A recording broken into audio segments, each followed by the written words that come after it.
తెలంగాణ స్థానిక ఎన్నికల్లో బీసీలకు 42% రిజర్వేషన్లు సాధ్యమా? ప్రభుత్వం పంపించిన ఆర్డినెన్స్ ముసాయిదాకు గవర్నర్ ఆమోదముద్ర వేస్తారా? రిజర్వేషన్లను రాజ్యాంగంలోని 9వ షెడ్యూల్లో చేర్చడానికి కేంద్రం అంగీకరిస్తున్నా. ఇవేం కాకుండా కాంగ్రెస్ సర్కార్ ముందున్న మార్గాలేంటో చూద్దాం.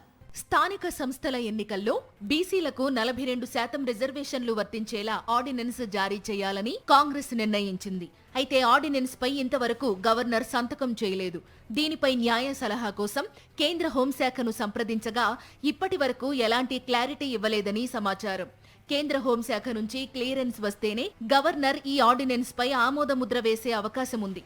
ఇదిలా ఉంటే తమిళనాడు తరహాలో రాజ్యాంగంలోని 9వ షెడ్యూల్లో చేర్చడం ద్వారానే 50% మించి రిజర్వేషన్లు సాధ్యమవుతుందని కాంగ్రెస్ నేతలు చెబుతున్నారు. తమిళనాడులో సాధ్యమైంది తెలంగాణలో సాధ్యం కాకుండా బీజేపీ ఉద్దేశపూర్వకంగా అడ్డుపడుతోందని రాష్ట్ర మంత్రులు ఆరోపిస్తున్నారు. రాష్ట్రంలో అధికారంలో ఉన్న కాంగ్రెస్ ఒత్తిడికి తలొగ్గితే రాజకీయంగా ఇబ్బంది తప్పదని రాష్ట్ర బీజేపీ భావిస్తున్నట్లు సమాచారం. తెలంగాణలో 50%కి పైగా రిజర్వేషన్లకు అవకాశం ఇస్తే దేశం మొత్తం ఈ డిమాండ్ వచ్చే అవకాశముందని బీజేపీ అగ్రనేతలు భావిస్తున్నట్లు తెలుస్తోంది.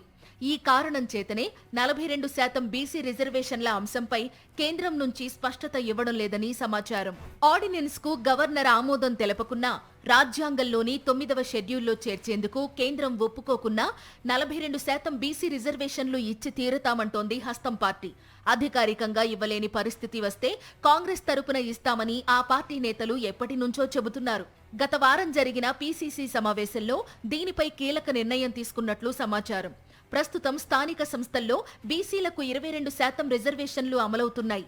42% అధికారికంగా ఇవ్వలేని పక్షంలో జనరల్ సీట్లలో మరో 20% రిజర్వేషన్లు ఇవ్వాలని కాంగ్రెస్ నిర్ణయించింది. ఆగస్టు 10వ తేదీ నాటికి గవర్నర్ నుంచి ఆర్డినెన్స్ పై క్లారిటీ రాకపోతే ఆ వెంటనే ఎన్నికలకు వెళ్లాలని ప్రభుత్వం ఆలోచిస్తోంది. ఎన్నికల నోటిఫికేషన్ వచ్చిన రోజే మండలాల వారీగా బీసీలకు 42% రిజర్వేషన్లు ప్రకటించడానికి టీపీసీసీ సిద్ధమవుతున్నట్లు సమాచారం. బీసీ రిజర్వేషన్లను రాజకీయ ఎజెండాగా మార్చిన కాంగ్రెస్కు ఇవి ఏ మేరకు ఉపయోగపడతాయో చూడాలి.